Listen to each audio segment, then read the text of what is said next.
For 30 years, Keith Charles was a police officer, but he was a copper like no other. He claimed to be able to talk to the dead. When I was at the police station, your son contacted me, and that he tells me he's now in heaven. No longer a policeman, he's now a psychic investigator helping detectives around the world. I'm walking in here and straight away I'm aware of spirit, straight away. Jeans were burnt here, cap was thrown over that way. Either the body or the weapons here that was used to kill him. In America, the body of a murder victim is missing. Tonight on Real Life, can the psychic detective find him? I said to you originally that you've walked over my body, and I just feel this is, to me, if not the prime murder scene, I just want to call it a murder scene.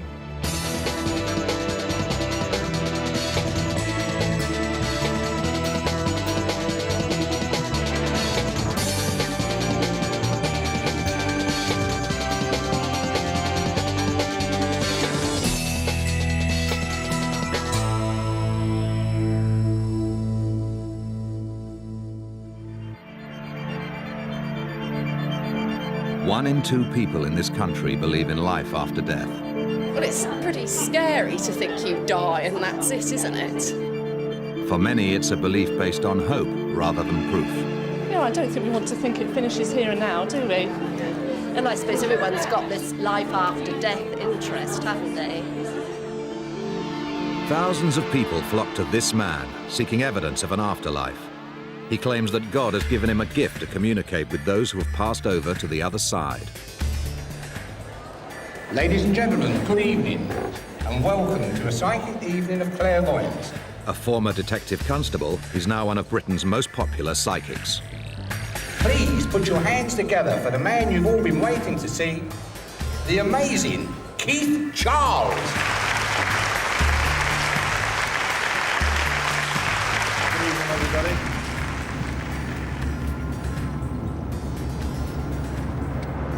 I'm putting myself in a shop window where people are going to come along and for whatever reason they can take the mickey, they can decry what I do. That's fine, that's their opinion. I don't have a problem with that. I've got broad shoulders. I spent 30 years in a police force where I've dealt with all types of things.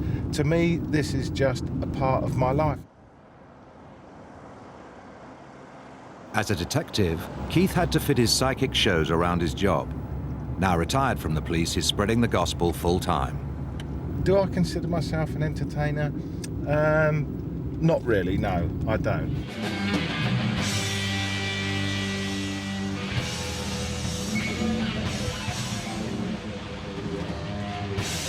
The Regent Centre, Christchurch, one of 40 dates on this year's tour. Travelling with Keith is his promoter, Del. A former market trader, he's now a veteran of the psychic circuit. Because you were responsible for promoting Doris Stokes for a while, weren't you? Yes, I was. On the No, I wasn't on the Palladium one. No, that wasn't to do with me. I promoted when there was no money in it. Good evening, ladies and gentlemen. The on-stage bar is now open. The bar's open. Come on, then we go. As an ardent spiritualist, I said, no, we're not here for entertainment. But quite honestly, after about 30 years, I can see that there is a certain amount of entertainment in it. But it's also our religion. Take 10 of your friends, sit down and say, how many people here believe they may have seen a ghost, had a ghostly experience, and I would guarantee 1 out of 10 will have had some form of experience. And we treat this very seriously. Keith has adopted a rather unique style, somewhere between Mystic Meg and Frank Butcher. And you spend a lot of time in the kitchen. I do indeed. And you drink a lot of tea. Yes, I do. Which you've been told you shouldn't do because of... That's true. OK, this is what they're telling me. I'm sorry we're getting a bit... Quite true. And you're always looking out your kitchen window, Marge. Yes, I am. Yeah, because you're quite interested in what's going on. Yes.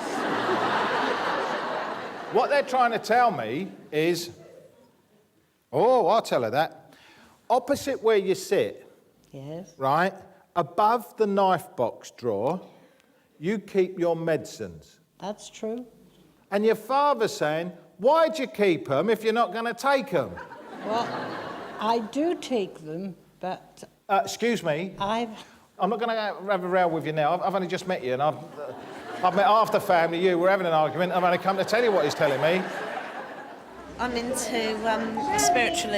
spiritualism and all things like that, and it just really interests me the way that he can get so much evidence there.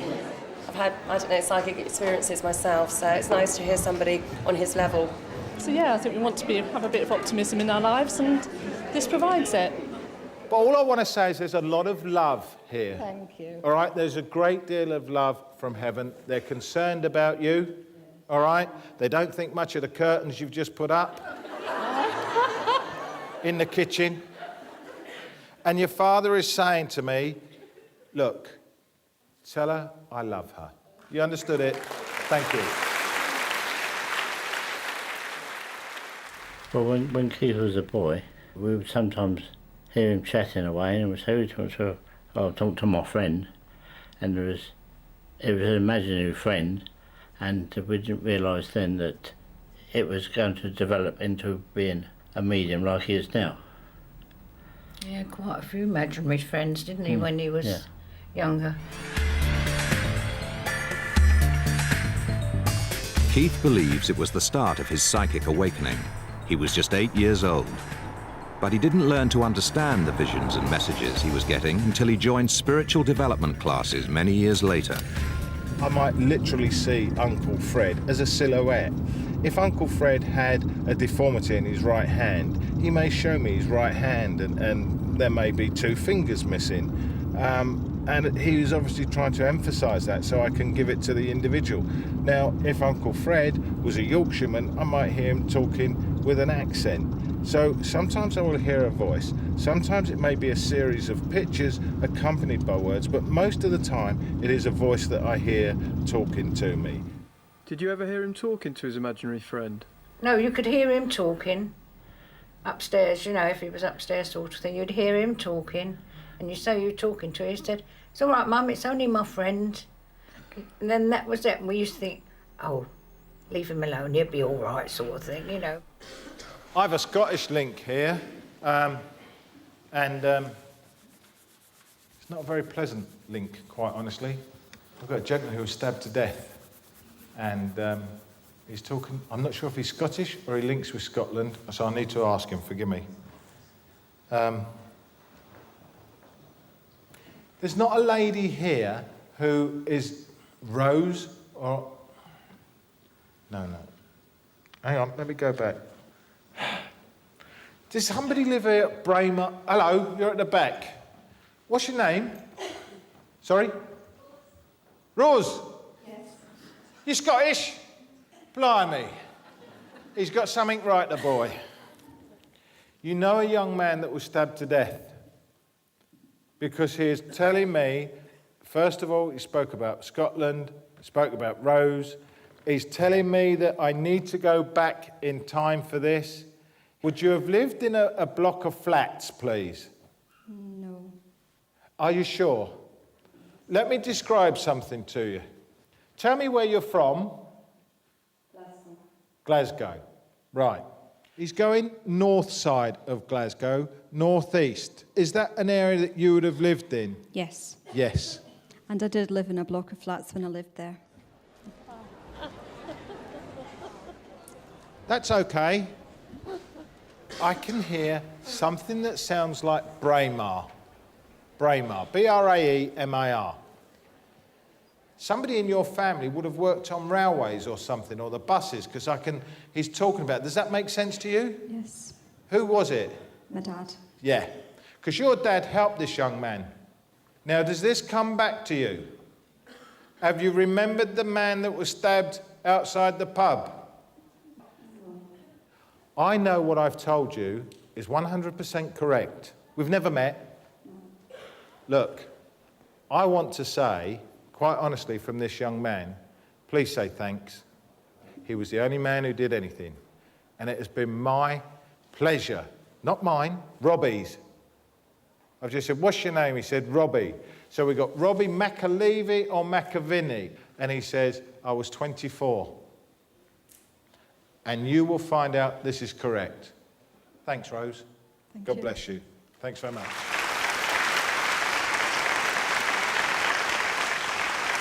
Tonight's takings will total more than £2,500, but Keith and Dell insist that all profits must go back to their spiritualist church.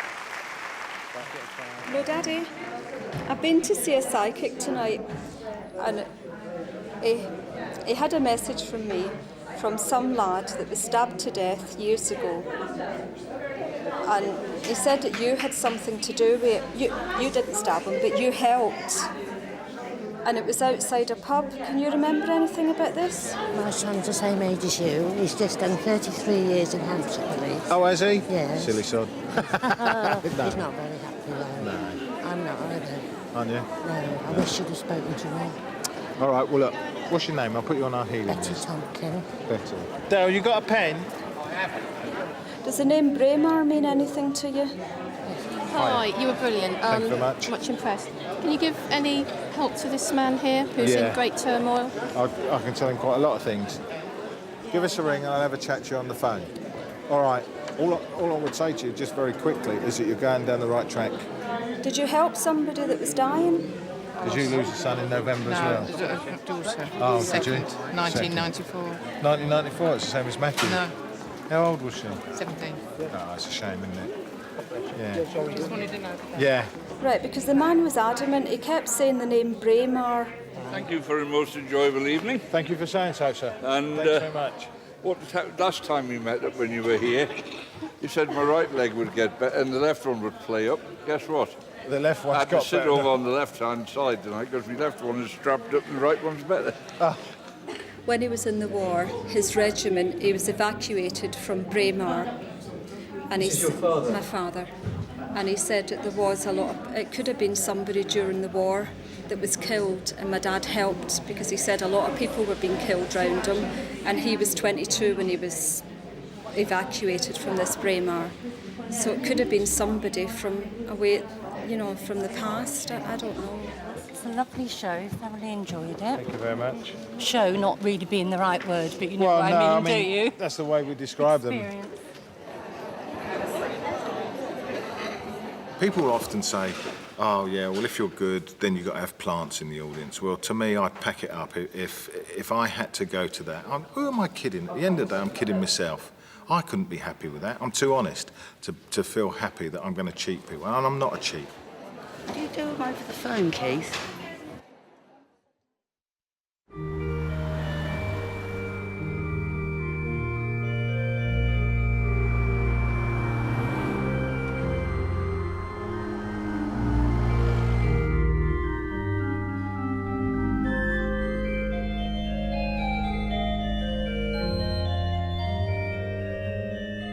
I'm the president of this church and have been since 1982. This is also Keith Charles's church. He's frequently here, he does private readings and he demonstrates on many occasions. This is our office. It's the headquarters of the church and it's also the headquarters of our Life After Death promotions. I formed Life After Death promotions with the great Doris Stokes to promote spiritualism around the country. And I'm glad to say in the last 18 to 20 years, this we have done. Well, spiritualism is basically continuation of life after death. And it's a medium's job to prove that there is a life after death. It is to prove survival. It is as simple as that. And there's a long queue of people seeking proof of survival. I do believe in life after death. My mum had cancer for nearly 3 years and I was 16 when she died. And that's the main reason I go to see psychics, is to try and get some contact with my mum. Debbie has been visiting psychics for several years, but believes she has communicated with her mother just once. She hopes a visit to Keith will bring her mum back to her once again. The first time that they brought my mum through, I felt a bit numb. I was a bit shocked as well because however much I wanted it, I wasn't actually sure it was going to happen. And I just sat there and I had just tears rolling down my face. Keith holds his private readings at the church. They can be rather emotional affairs. Are you having a conservatory or an extension built on the back? Because if you say no, I'm going to say to you, you are, because you've been talking about extending the back of your house. No? No. That when you locked up your car to come here, did you put something in your glove compartment? No. Then what is he talking about?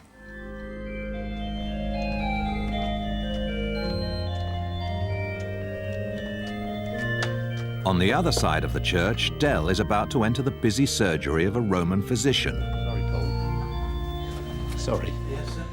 I've got the television cameras outside and they just want to sweep round quick if nobody objects. Does anybody object? Thank you very much. This is our healing sanctuary. At the moment, this is Ray Brown, the famous psychic surgeon and trance healer. But although you can see what you think is Ray Brown there, that is Paul. This is a portrait of Paul. That is Ray Brown's guide. He died some 2,000 years ago, but at this precise moment, he's here now, working through Mr. Brown. Ray Brown is not there at the moment. He could be out anywhere shopping. But that is Paul at the moment. Paul was in the time of Jesus, I believe. Yes, he walked the earth at the time of Jesus, and he's trained to be a doctor in the spirit world now, and he comes back, and he is now entranced by Paul. My husband is entranced by Paul, and he can see through the body. He can see all the muscles, bones, tissues of the body. He's actually a surgeon. You can speak to Paul if you like. He's very different to my husband. Years old. I come from the spirit world, and I've trained Raymond so that he leaves his body, and then I take over his body. I must tell you that, although you've just heard Ray speaking, that's not his normal voice. When you see him out of trance, he's completely different. You're out of trance now, I mean, and I'm speaking to Ray. Yeah. So can you just explain, you know, what's the process of you coming out of... Right. Well, basically, I'll go into trance first thing in the morning, is when we first get here. And I'm out now for my break, which I see is very short now. What actually happens is I sit down and then Paul draws close to me and I step out of my body and he steps in. And I stay here and do my work, and when I'm finished, I leave his body, he returns to his body, and I go back into the spirit world and get on with my work, and he carries on with his life. I had out-of-the-body experiences from around about 5 years old. He was lifted in and out of his body for some 14 years. Eventually, I realised that I could move around, so I could actually tell my mum what was in my dad's sandwiches, and yet I'd been put to bed. Before he became a psychic healer, Ray worked as a brickie in Leicester. She said, get a shrink. So that's the power of spirit. After a shaky start, it seems Keith is finally linking in with Debbie's mum. This lady has just popped in and he said, she's been waiting to hear from this lady. She said, it's very nice. Is this your mum that he's talking about? Because he said it's her mum she wants to talk to, not me. And she's even wearing her ring, is that right? You got a ring on today? And as she comes in, I feel that, I don't know, my feeling that as I'm impressed with her, I'm not going to see my grandchildren grow up in this life, which is something she was thrilled to bits when you had children. This is how she's telling me. But I'm going to keep an eye on them from heaven. And yes, I do hear you when you talk to me. You spoke to her, didn't you? Yeah. After she'd passed away. And you whispered in her ear. And you said, I hope you can hear me. This is what she's saying. She said, I love you, Mum. What was it that convinced you that it was your mum? The fact that he actually told me it was my mum. Before that, he said to me that there was a lady there, and I was wearing a piece of her jewellery, which is my wedding ring, well, her wedding ring, which is now my wedding ring. And he said to me, my mum, and he even gave me her name and everything. So that's straight away I knew. So you totally convinced that she was with you in that room? Totally convinced.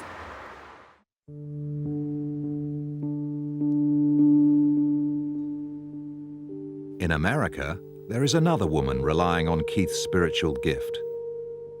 If somebody could tell me exactly what happened to Thomas, when he died, how he died, it would be like an answer to a prayer.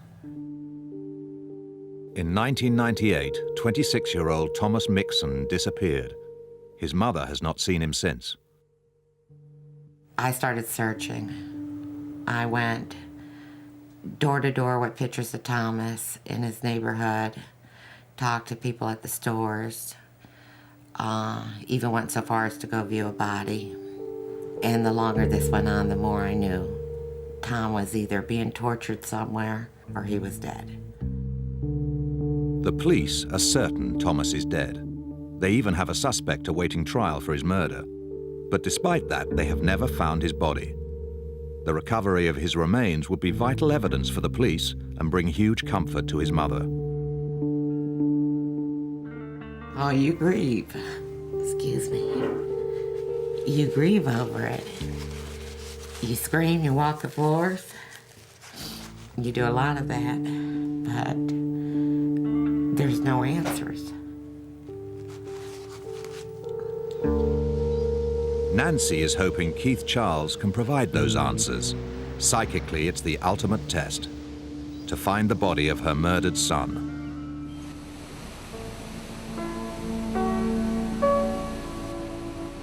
It's been almost 3 years since TJ Mixon was murdered in Buffalo, New York State. But the police have never found his body. Since his retirement from the British police, Keith Charles has been forging links with forces abroad. 6 months ago, he met detectives working on TJ's murder in America. They told him nothing about the case, but were curious enough to test his psychic claims and handed him a photograph of TJ. Immediately I was given this photograph, I was aware of this almost like energy force of his spirit, who told me that he was dead. Keith says he received further psychic messages directly from TJ, which he then passed on to the police. TJ told Keith of a fire at the back of a warehouse. He even said the police had recovered his shoe from the ashes of this fire. And I was being given the information by TJ of where this was, even to the fact that he said that the particular officer I was speaking to had actually walked over where this man's body had been. Keith was proved right. The warehouse, fire, and shoe all existed. The Buffalo police asked him to work with them on the case, but at the time, Keith wasn't able to extend his stay in America. I think the fact that Keith is a former police detective gives him some more credibility in the eyes of the police officers that would work with him. I think it's unusual for a police officer to claim to have psychic abilities. Again, we're anxious to see, whether Keith is able to help us out or not. Ever since I was a young girl, I believed that psychics and some people are blessed with extraordinary powers that are able to communicate with the dead. 6 months later, Keith has offered to return to Buffalo. He believes he can contact TJ again and lead detectives to his body. Our hopes with Keith are just astronomically high right now. I just feel like God brought Keith into our lives, and that I truly feel he's going to be able to give us the answers for closure. If he's gifted enough to give us Thomas back, I want to try to end it and go on with my life. It's the opportunity Keith has been waiting for. During his career in the British police, senior officers were unwilling to accept his psychic powers. It meant that he rarely used his gift, and even then only unofficially. It was very frustrating because there was a lot of prejudice against mediums, in the same way that perhaps we look at the analogy of homosexuals, and you go back 20 years and they perhaps had to keep it under lock and key, and it wasn't as accepted as it is now. I mean, we deal in hard facts. I mean, everything we have to do has got to be accountable. If some medium was to say, I think there's a body underneath a housing estate, where in the estate? Where's the evidence? How do we go and approach that. We can't go and dig up a car park or say to somebody, I'm sorry, I'm going to have to knock your house down. And I just wish the British police force could perhaps undo the top button on their car a little bit, just relax a little bit. I'm not asking them to become naked, I'm just asking them just to relax a little bit and give us a go. You think slow bollocks, really, don't you? No, I keep an open mind. I will never, ever answer that question.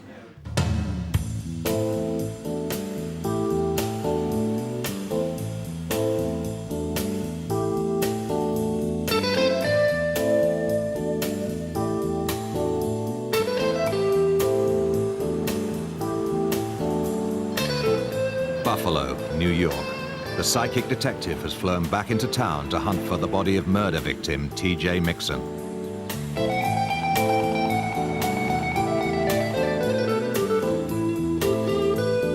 The force should be on his side since Keith believes America is his spiritual home.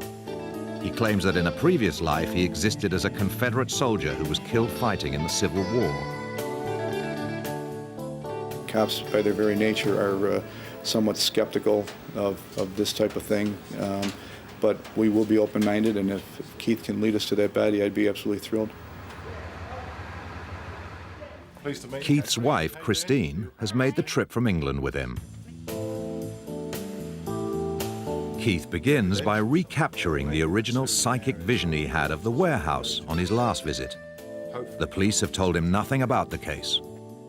I was very much aware, what I described as the warehouse, and coming out where there was a fire at the back, and then as I saw it, going out from the back of there, a manhole or a covering in the, wouldn't call it undergrowth, but grass or dirt or whatever, which I'd like to sort of see. If as you get close to certain areas, do your impressions become stronger? Yes, okay. Yeah. And that's why I was hoping that maybe if we went, what I call it, on the ground. So if we went there, you could Yeah. tell. I would either say yes, we're on the right area. If we're in the right spot no, that you're it's- thinking of? Yeah. Sorry, can I ask Jim, just before we go, did you search a warehouse, please? Yeah. Yeah? But that's all he's getting. Once Keith is out of earshot, the significance of the warehouse they are about to visit is revealed. The defendant in the case had access to this warehouse, and it's just we feel it could be a good location to dispose of a body. There's no way Keith could have known the relevance of a warehouse? No, not that we know of.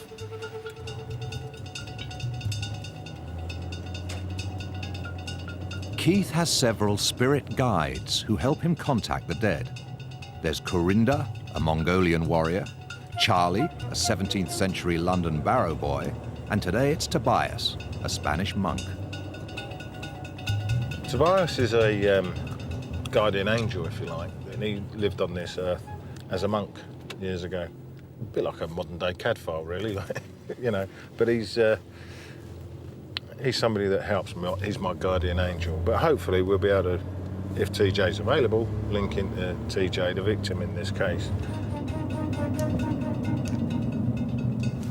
When I'm aware of a contact, I just start to feel excited.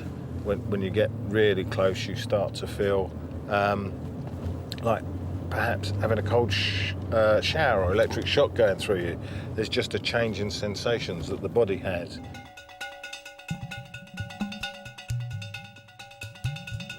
I get the words liquor store, I don't know why. I get the words liquor store.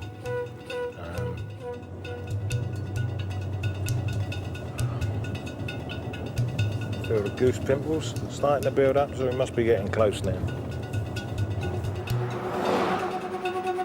As a test, Jim deliberately drives past the warehouse, hoping Keith will tell him he's gone too far.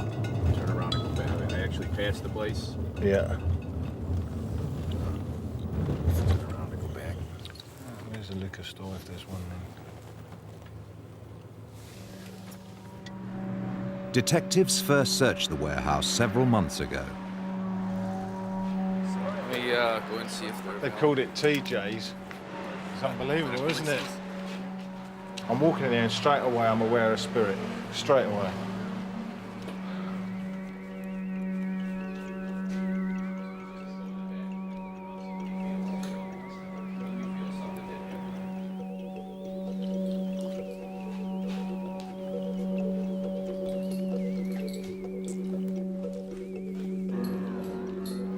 I'm just aware of spirit. I'm just aware. I don't know if there's a sink or something under there, but I'm looking for a wash area. Oh, this is a wash area. Yeah. So it's under the. That's how I sort of imagined it. You know, being underneath a wall, behind a wall. I just did it. I just drove by, and then I turned around when I came back to see if he was going to get, say, I'll turn around or something, but he didn't.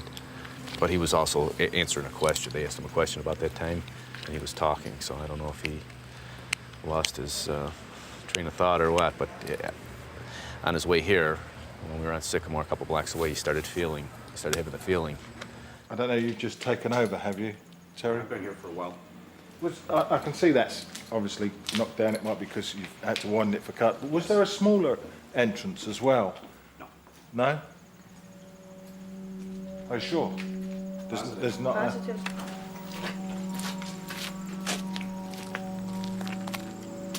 What's that then? That's new brickwork? There was another area there at some time? I didn't tell him yet, but that door was smaller. This is where the sneaker was found, yeah? Right. Last time we were here, this was a little different, but it was basically like that. It was stuff you could tell they'd burned. Right. And were there During his last visit to Buffalo, Keith told the police they'd recovered a shoe from a fire pit at the warehouse. This is the actual pit they took part of a training shoe from. Clothing was burnt here. How do you know? I know. I know, I can see it. Jeans were burnt here. Cat was thrown over that way. I'm almost like I'm here. It's almost like I don't know. I'm here.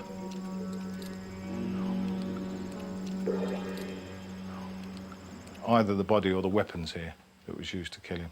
They disposed of this weapon, which was a knife here. That's. It was a machete.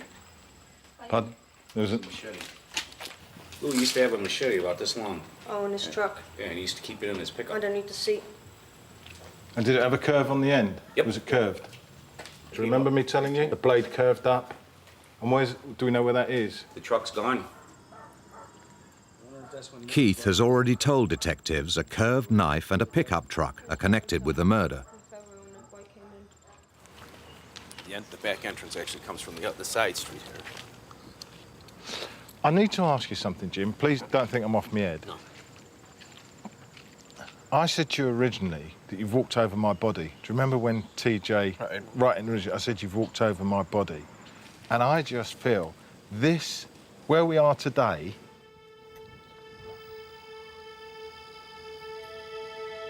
is where TJ was either disposed of or his clothing and everything else was disposed of. This is, to me, if not the prime murder scene, I just want to call it a murder scene. Keith has become intent on finding a drain or manhole cover. He believes either a weapon or TJ's body could be underneath it. What I'm looking for is a drain or some sort of drain up this area. That's, to be honest, what I feel at the moment. There's got to be a drain somewhere. I just want to find this drain. How about right here? It's a little drain. My image is just of what I call a manhole cover. You know, that big. I still cannot get away from what I see as a manhole cover. So I want to sort of collect my thoughts and go back to where I see this manhole cover. This, the only thing we thought of possibly, but he said that this never was open anyway. This was probably the old drain for here, you know, the... Yeah.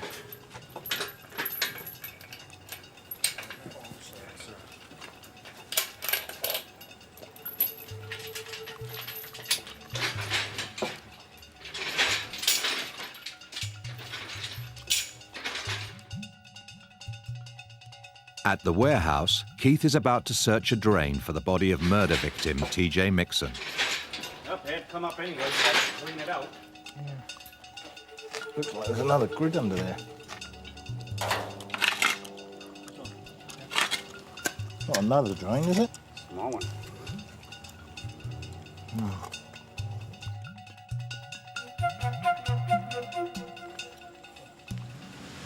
I wouldn't mind, you know, thinking there must be something perhaps under there. To peer down there is going to cost nothing, is it? You know, just to look down the drain. If there's nothing there, there's nothing there. But But Detective Giardina believes the drain hasn't been disturbed for several years and won't take the search any further. I'm just interested in that I would probably sift this, you know, take this up very closely, just in case there was something in there. Has a sniffer dog been brought to this premises before? Yes. You know, negative results, he didn't find anything. Drains are important here. That's what I get. But it's not Keith's investigation, and if the Americans refuse to continue with the search, there's little he can do. Spiritually and psychically, I'm left here at a scene as where the last dealings with TJ were. I know there was 2 men involved. I know they were in a truck. They'd been out and they'd been doing some drug dealing. I believe TJ had ripped them off. They'd lost their temper, and in a peak of temper, he'd killed him. Keith has got some details correct, but much of what he has said cannot be verified until the body is found or the killer confesses. You know, some things are close, but not exactly the way we understand them. You know, it doesn't mean we're right, doesn't mean, you know, he's wrong. But he hasn't found the body. TJ's mother has been pinning her hopes on Keith being able to find her son. I want to tell you that when I was at the police station, your son contacted me, and that he tells me he's now in heaven. And if I could say to you, which sounds perhaps a little bit dismissive, it's not meant to be, that he's in a far better place now, and that he's quite happy and he's quite well. That's what I feel I want to say to you. And I was drawn very much to a warehouse, and we've actually been there, and I felt TJ was telling me this was the last place that he was taken.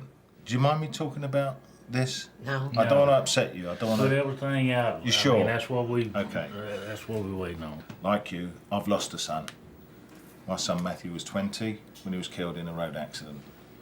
So, as a father, I can share your loss as a mother. What I don't have is that extra grief because you don't know about your son. All I want to tell you, as a responsible man, that he's quite happy in heaven, that he has started a new life. The following day, Keith has begun to reflect on his failure to find the body. He believes the American police are partly to blame. I feel that they have been somewhat guarded with their own truth in what they've told me, the investigators, which has been nothing. As far as I'm concerned, they've not told me a thing. He described a small curved knife. They described it as a long machete-type knife. When he came to visit us several months ago, and he mentioned a knife then, but he described it as a black-handled knife, which was used for stripping. Now, I don't know exactly what kind of a knife that would be, but it doesn't sound like it would be a machete. I've been to a warehouse that I saw that was given to me by Spirit. I described it, the ingredients were there, everything was there. I can only give that to the police and say, look, I'm drawn to go in there. You now get on and do your bit of work. And that area was searched pretty thoroughly on 2 occasions, and we had a dog that has a pretty well-proven track record for corpses that are buried in the ground. I know that those policemen will only accept it when I do say, open that door and there's a body. I would have loved to have come here and found that body or evidence that would tangibly prove where that body is. I believe we can still do that at the warehouse. I honestly believe there is evidence there that will say that's where his body was disposed of. I remain somewhat skeptical because I still haven't seen any type of tangible proof that psychic ability worked in this case. People will make up their own mind when they see this, what they think of me. I'm telling you how I see it, and I see it that I've passed the test. Even money to one dog. Saturday evening back in South London. Keith swaps the world of psychic investigation for a night out at the dogs.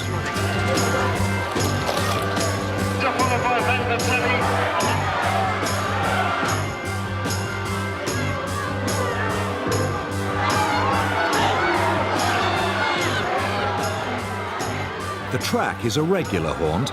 Keith even has his own greyhound called Enjoy Your Luck, racing later. It's all in keeping with the image he wants to promote, that of a modern-day psychic. I would say that as regards the general feeling, probably 10 years ago, about mediums and psychics was that perhaps they're a little bit screwy. 3 dogs, 60 to 20, 42. We have a job to prove there's a life after death. And that life after death doesn't affect me getting on with my daily life. I'll come to the dogs, I'll go out and have a curry, I'll go to the cinema, I'll go to rock concerts. I just consider myself a man in the street, that's all, with perhaps a special gift.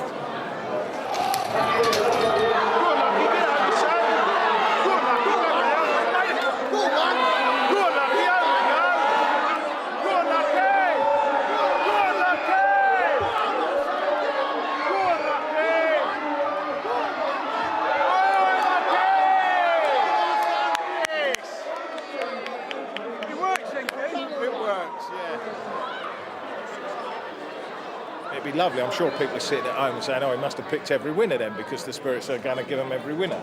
But it's not like that at all. My gift is not to go out to make money, and if I did, I might just discard my gift, which would be very wrong. You know, I could perhaps pick 6 numbers on the lottery, be very happy myself, but that's not what God's given me the gift for. He's given it to share with people.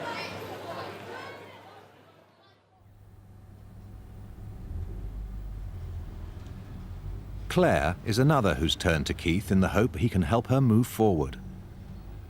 I had a miscarriage in October of last year, and I'm hoping that when I go that I will get the baby come through. Just comfort for myself to know that it has gone on, that it is still living, and I know that if it is up there, my granddad's looking after it. If my baby comes through, I will be comforted. I will be happy. It was a very hard thing to go through, to lose, and still grieving now. So I'm hoping that if it comes through, that it'll be a good reading, and yeah, it'll give me fulfilment to know that it's okay.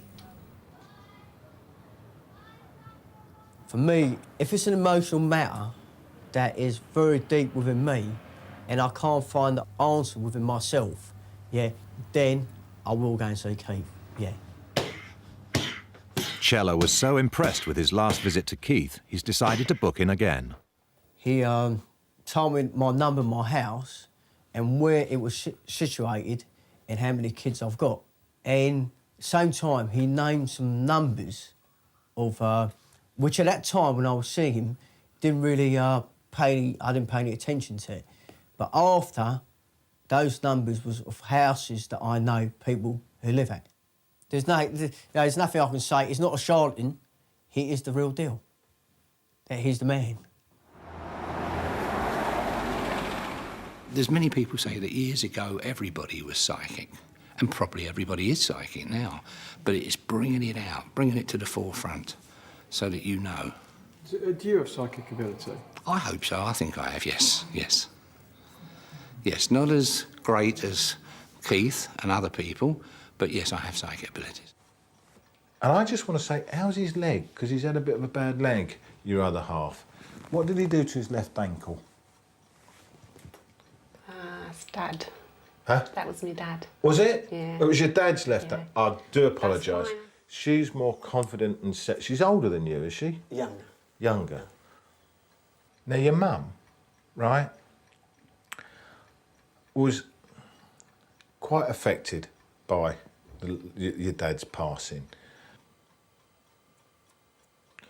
Is your first name 9 letters? No. No? Where is... No. Is there somebody else in your mum's life? Because I want to say to you, I don't know if she's got a partner at the moment, but let me just tell you what he's saying. He's not jealous.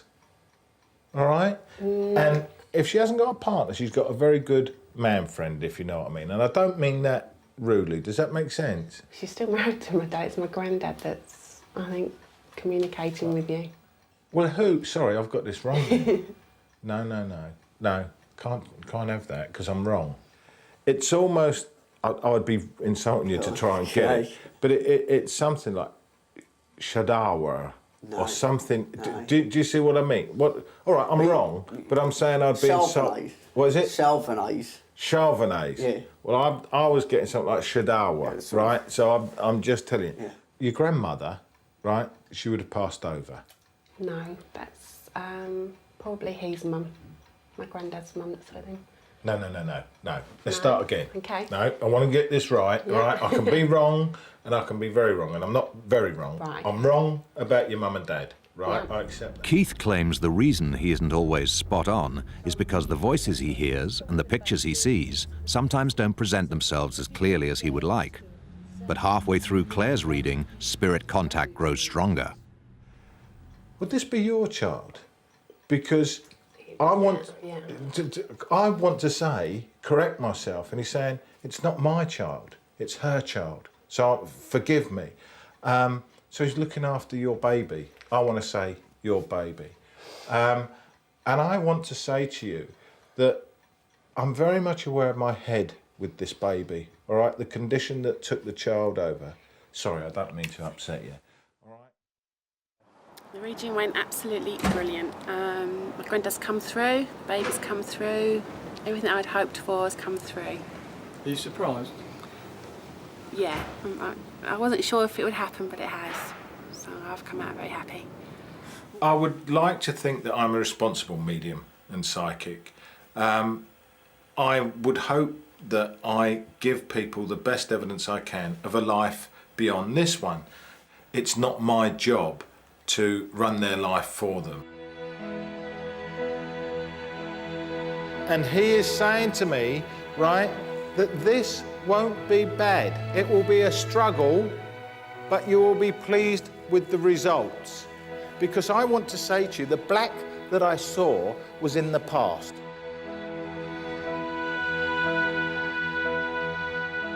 If I set myself up as a god, that would be totally irresponsible.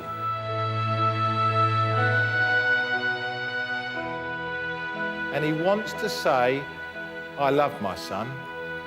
Thank you. I'm not there to preach at them. I'm just there, hopefully, to establish a link with a loved one that they've lost.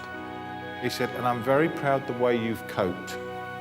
He said, and I know it left you really devastated when he passed.